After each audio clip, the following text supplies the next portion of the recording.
अस्सलामुअलैकुम। खूबसूरत हाथ इंसानी शख्सियत का आईना होते हैं।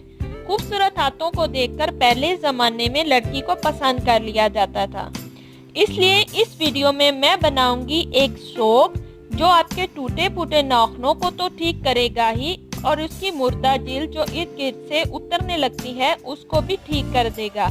उसके लिए आपने अपने किचन में से 1/4 cup olive oil, 1 tablespoon lemon juice, 1 tablespoon Honey और 2 टेबलस्पून सी सॉल्ट ले लेना है।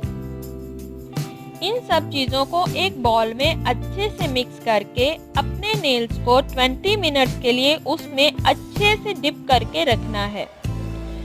अब फिर हाथों को इस महलूल से निकाल के एक ब्रश की मदद से रब करें। इस तरह से फंगस उतर जाएगी। जब आपकी फंगस उतर जाएगी तो नाखूनों की पिलाहट यानी उसका पीलापन खत्म हो जाएगा और आपके नेल्स वाइट हो जाएंगे।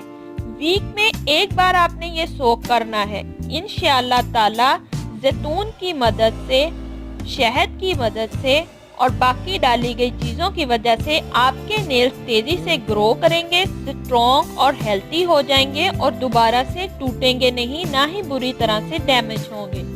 ये सोप पार्लर्स में बहुत महंगा होता है, आप घर पर ही कर लें। उम्मीद है वीडियो अच्छी लगी होगी। अपना ख्याल रखें। अल्लाह हाफिज।